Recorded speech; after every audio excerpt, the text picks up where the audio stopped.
Assalamualaikum warahmatullahi wabarakatuh teman-teman semua. Kembali lagi ke YouTube channel aku Dema Asri. Ya kali ini aku mau bawa Mas Arif buat diskusi ya di YouTube channel aku. Tapi mohon maaf sebelumnya kalau misalkan suara aku kayak kurang jelas gitu, karena memang kayak kurang fit. Tapi ada janji nih buat upload video. Oke, kita langsung tanya aja nih sama Mas Arif. Halo. Ini yang kedua kalinya ya masuk YouTube aku ya. Oke. Nah jadi kita ini mau ngobrol tentang Kaizen. Kan aku tuh lihat tuh kamu ada buku Kaizen gitu kan dalam bahasa Inggris. Terus aku sempat searching juga gitu sebenarnya apa sih Kaizen itu gitu kan.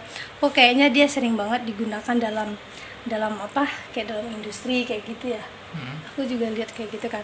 Ternyata aku searching apa sih Kaizen. Ternyata Kaizen itu ada sebuah metode, memang dia berfokus pada sebuah perbaikan terus menerus atau continuous improvement kayak gitu, yang dimana dia bisa dalam bidang kehidupan sehari-hari atau bidang semuanya kayak manufaktur, engineering, bisnis, manajemen kayak itu. Benar nggak sih Kaizen itu seperti itu? Atau sebenarnya apa sih Kaizen itu? Kayaknya nih bahasannya agak-agak membingungkan sih bagi orang. Cuman kenapa aku angkat ini karena memang bagus banget sih Kaizen yang aku baca. Nah kita langsung tanya nih sama orang yang suka baca tentang Kaizen. Kaizen itu apa? Ya, halo. Oke, langsung aja. Kaizen itu bahasa Jepang, yaitu namanya Kai-Zen, artinya perubahan. Zen itu to the better. Jadi kalau saya pribadi adalah mindset yang harus dimiliki sama seseorang, dimana dia untuk bisa menjadi lebih baik dari sebelumnya. Jadi Kaizen itu sebenarnya kalau untuk yang level bawah itu akan menjadikan sebagai alat, tapi kalau udah menjadi yang sudah profesional dan lain, Kaizen akan menjadikan itu sebagai mindset atau sebuah budaya bagi dirinya sendiri gitu. Dalam menjalani kehidupan. Oke. Kayaknya menarik gitu ya. Kamu pas bilang kayak kalau bagi yang awam misalnya gitu kan, dia menjadikan itu sebagai sebuah alat, aku ya berarti ya. Kalau pro ini gitu. Enggak juga. Oke. Nah, tadi udah ya definisi dari Kaizen. Prinsip si Kaizen itu gimana tuh? Sehingga dia bisa diimplementasikan. Oke. Sebenarnya kalau Kaizen kan saya pribadi ada tiga kiblat yaitu sensei kalau di bahasa Jepang. Guru ya. Jadi kembali lagi gitu, kalau Kaizen kita lebih ke guru yang mana gitu. Saya pribadi ada 3 guru yang sebenarnya ada 5 guru yang saya ikutin bersama, yaitu pertama adalah Taiichi Ohno, yaitu the father of Toyota Production System. Yang kedua adalah Chihiro Nakao, the father of Shingijutsu Kaizen. Terus yang ketiga adalah Art Birney.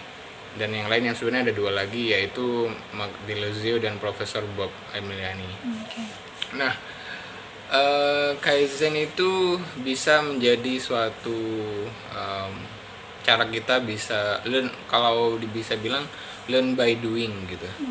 Dimana kita saya suka dengan definisinya si Mark Deleuze, silakan cari di situ karena beliau sangat famous, sangat concern terhadap Kaizen. Jadi adalah a healthy mindset, yaitu suatu mindset yang sehat di mana kita tidak berpuas diri terhadap keadaan yang sekarang. We challenge the status quo. Jadi seperti itu katanya si Mark Deleuze gitu. Dan itu menjadi gimana sih proses yang sekarang gitu. Jadi bagaimana kita bisa membuat suatu barang yang bagus tanpa kita benerin prosesnya gitu. Jadi prosesnya kan ada material, ada mesin, ada orang, ada dan lain-lain gitu, lingkungan juga ada seperti itu. Jadi kita benerin prosesnya. Nah, dan yang sering dilakukan adalah learn by doing. mungkin pencapaian kita adalah sekarang 2 gitu, tapi besok jadi 3 gitu. Itu sebenarnya kan prinsip juga dalam Islam gitu. Jadinya jangan berpuas diri atau apa katanya dalam Islam, berlomba-lomba dalam kebaikan kan. Fastabiqul khairat. Nah sebenarnya mungkin karena aku jarang baca buku-buku ya, mungkin karena aku jarang membaca buku Islam lagi, tapi saya menemukan Kaizen atau Toyota Product System atau Lean. Tapi kalau sekarang udah banyak sih Lean yang palsu-palsu itu di luar sana, termasuk Six Sigma ya. Sorry untuk yang kayak itu. Jadi Toyota Product System itu atau Thinking Product System, di dalamnya ada Kaizen. Ya menurut saya itu harusnya jadi budaya kita, karena Islam juga mengajarkan seperti itu. Bisa nggak kasih case gitu, kasus atau gimana sih penerapannya atau pelaksanaannya dalam satu kasus di industri sama satu kasus di kehidupan sehari-hari? Oke, kalau di industri, sebenarnya kalau di industri banyak sekali ya teman-teman. Kalau semuanya praktisi proses safety, itu banyak dilakukan gitu. Paling mudahnya adalah misal kita kalau dalam industri itu ada namanya PNID, Piping and Instrument Diagram gitu. Jadi di sana ada ada suatu desain yang sudah dibuat oleh engineer, dan pastinya itu sesuai dengan yang sudah ada dalam perhitungan mereka gitu. Namun tidak seperti ternyata di lapangan, kalau dibilang sama di lapangan, ternyata ada sesuatu yang nggak bisa dilakukan seperti itu. Jadi menyesuaikan dengan di lapangan, learn by doing. Jadi ada namanya revisi kedua, revisi ketiga, revisi keempat, dan seterusnya. Jadinya revisi atau dari suatu SOP atau dari suatu desain itu hal yang lumrah di bidang manufaktur atau di bidang project dan lain gitu. Jadi tapi hal itu menjadi paradoks. Paradoks itu hal yang sebenarnya benar tapi menjadi tabu gitu. Jadi revisi bagi banyak orang itu hal yang tabu. Oh, itu terlalu banyak revisi, padahal Nggak sempurna. iya kayak sempurna. Namanya manusia juga gak sempurna. Bisa saja yang sudah plan yang gitu sudah kita bikin yang hari ini atau belum tentu baik. Artinya ada namanya revisi untuk lebih baik. That's ini. Dan dalam kasus harian, misal paling mudahnya kita udah bikin scheduling itu kan sangat penting. Oh iya, misal hari Jumat saya harus nyuci baju, kemudian hari Minggu juga harus nyuci baju gitu. Kemudian contohnya lagi, oh ya biasanya pada saat saya nyuci baju itu kan bajunya kena angin pada jatuh-jatuh. Gimana caranya? Ya udah, pada saat kita jemur baju, hangernya itu diikat dengan tali. Gimana caranya biar gak jatuh? Kemudian bajunya itu dikasih jepitan. Itu namanya Kaizen. Karena kita belajar dari kesalahan yang sebelumnya gitu. Gimana caranya kesalahan sebelumnya itu gak diulangi lagi, seperti itu. Itu adalah Kaizen. Kan aku ada baca juga ya, kalau Kaizen tuh dia sebenarnya kayak alat produktivitas juga kayak gitu. Kalau misalnya dalam anak kuliahannya ya, karena memang teman-teman aku kan anak kuliahan di sini kan, produktivitas yang seperti apa nih maksudnya, atau bisa nggak kasih contoh produktivitas yang bisa dilakukan oleh mahasiswa dari Kaizen? Oke. Contoh produktivitasnya kalau semuanya mahasiswa ya, dalam Kaizen sangat banyak sekali gitu. Contohnya selesai, kan tiap orang beda-beda ya, tapi kita bisa terapkan ini secara general aja ya. Misalnya setelah kuliah atau dalam catatan kuliah ngasih garis pinggiran itu, jadi tahu oh ini bahasanya tentang misal tentang hewan, ini yang kedua di bawahnya panggalan pinggir tentang tumbuhan. Nah jadi seperti hal yang simpel. Misal contohnya lagi, otak kita gak suka yang warna hitam semua. Contohnya dikasih warna, yang lainnya kasih warna merah, kasih Itu dari warna. penerapan Kaizen. Iya, semuanya itu Kaizen kan change for the better gitu. Misal yang sudah dibikin, oh ternyata tulisan kita kadang sulit dibaca pada saat kita mau ujian, ya udah. Karena kita tahu tulisan kita kan sulit dibaca pada saat mau ujian dan itu adalah esensial sangat dibutuhkan, ya tulisan kita diperbagus gitu. Atau dikasih note di atau ini contohnya gitu. Misal di binder kita juga kan kita kadang mau nulis tuh kadang kuliah gitu. Namanya katanya salah satu ulama itu bilang kalau semuanya ilmu itu seperti binatang liar gitu kan. Cara gimana caranya menjadikan ya diikat gitu. Nah, salah satunya mengikatnya adalah dengan ditulis gitu. Ya kita bicara general, walaupun ada yang orang jenius gak perlu ditulis bagus gitu. Ya seperti itu adalah Kaizen gitu. Yang paling mudah adalah mengajarkan, kan kita kan belum punya anak ya. Belum. Semoga dimudahkan. Sebenarnya untuk Kaizen di rumah tangga itu dilonggarkan. Iya. Chihiro Nakao dia bilang Kaizen di rumah itu dilonggarkan. Karena kamu tahu apa fungsinya rumah? Fungsinya rumah tempatnya kita nyantai kan? Untuk nyantai, rebahan, bisa kayak surganya lah gitu kan. Di luar kayaknya kita harus gini gitu, kadang rumah kayaknya.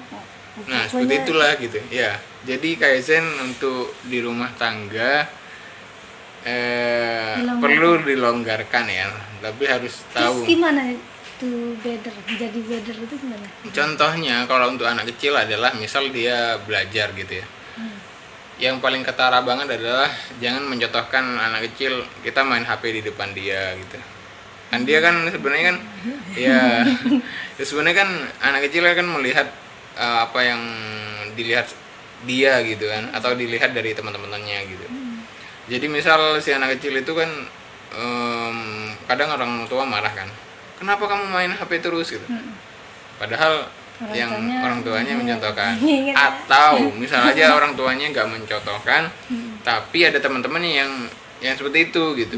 Jadi lingkungan ya harus benar ini. Oh ya, berarti lingkungannya jangan menyalahkan orang. Intinya dalam Kaizen itu gak boleh menyalahkan orang, tapi salahkan prosesnya diperbaiki. Jadi saya suka sekali dengan itu gitu. Bagaimana kita mau menghasilkan misalnya tempe yang baik kalau cuman kita menginspeksi atau merasakan pada akhirnya gitu, pada akhir atau pada produknya gitu, tanpa mengetahui proses. Misal contohnya, oh iya minyak gorengnya bagaimana, panas kompornya bagaimana, terus wajannya bagaimana, orang yang menggoreng itu bagaimana, terus bumbu yang gunakan bagaimana gitu. Jadi Kaizen, orang-orang Kaizen tuh memiliki proses oriented. Mereka tidak result oriented gitu. Karena otomatis kalau semuanya proses baik, hasilnya pun akan baik. Dia semacam kayak langkah preventif dan kuratif atau preventif aja? Atau dua-duanya? Dua-duanya. Karena mereka learn by doing. Pasti selama dalam experimentation yang mereka lakukan, mereka ada namanya kegagalan. Mereka bilang gak apa-apa, gagal kena masalah. Tapi belajar dari kesalahan itu yang penting. Oke. Keren juga ya sebenarnya ya, kayak kadang ada tuh orang yang kayak gini kan, ketika aku merencanakan sesuatu gitu kan, aku pengen langsung berhasil.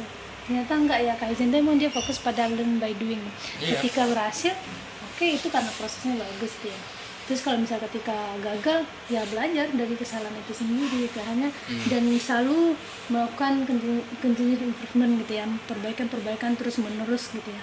Dan dia harus melakukan cara terus menerus ya. Kalau misalnya berhenti gimana? Bukan Kaizen. Iya. Oke. Kaizen tidak ada namanya konsisten ya berarti. Akhir, nggak ada kata akhir. Kaizen itu tidak memiliki kata akhir. Persis ya, kayak Fastabiqul Khairat kan. Iya, memang. Kayak saling berbagi gitu. Memang di Kaizen ya adalah semuanya pemula gitu. Mereka adalah pembelajar gitu. Pembelajar ya.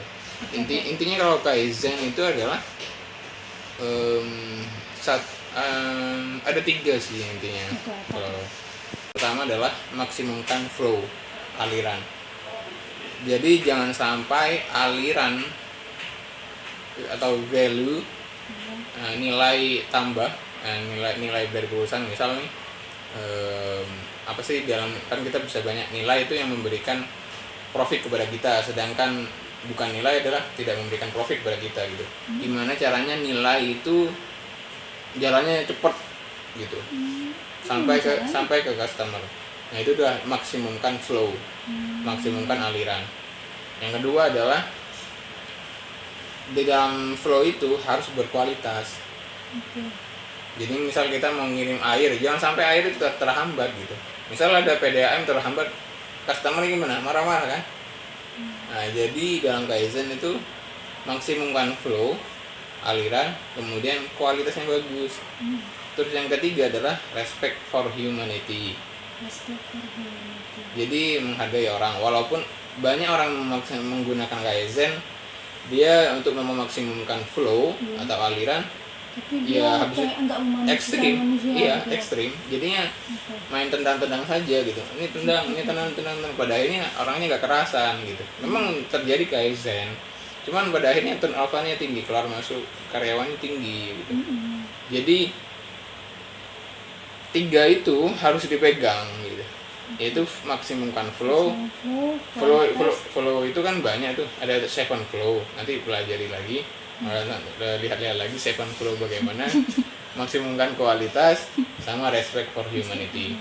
Itu aja deh. Dari semua itu yang paling penting, semuanya penting ya? Semuanya penting, karena itu keterkaitan. Ya. Seperti diagram Venn kalau katanya Nakausan. Oke. Bahasannya agak ribet. Tapi semoga bisa dimengerti ya teman-teman. Coba, seberapa penting Kaizen? Oh, sangat penting. Sangat penting dalam hal apa menurut kamu? Kamu sendiri deh. Itu jadi mindset yang baik gitu. Memperbaiki mindset jadi lebih baik gitu. Oke. Terus Kalau katanya si kau pernah bilang bahwa if you want to make good products, you have to meet good people. oke. But not all good people can make good product. Oke. So that's Kaizen is necessary. Artinya adalah kalau kita pengen memperoleh suatu produk yang baik, kita membutuhkan orang yang baik. Tapi tidak semua orang baik bisa membuat produk yang baik.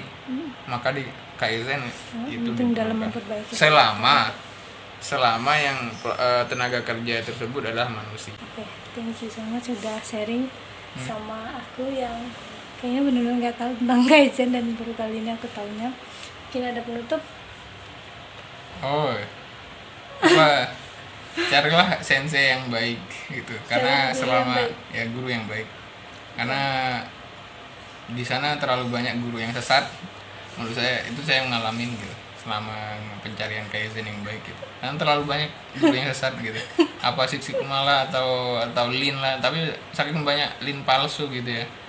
Ya terus gitu. Itu tapi Chihiro Nakao gitu. Oke, mungkin sekian yang bisa kami sharingkan ke teman-teman semua. Terima kasih sudah menonton. Say goodbye. Assalamualaikum warahmatullahi wabarakatuh. Bye. Waalaikumsalam ya. Waalaikumsalam warahmatullahi wabarakatuh. By the way, Scarlett sekarang sudah mengeluarkan produk terbarunya dan ini sudah launching ya di tanggal 25 November 2021 kemarin. Jadi sudah bisa dipesan. Apa itu? Yaitu shower scrub atau sabun mandinya Scarlett kayak gitu. Ini dia. Nah, ini ada Jolly, terus habis itu Freshy sama Charming, dan dia juga sudah ada yang full size-nya kayak gini. Oke.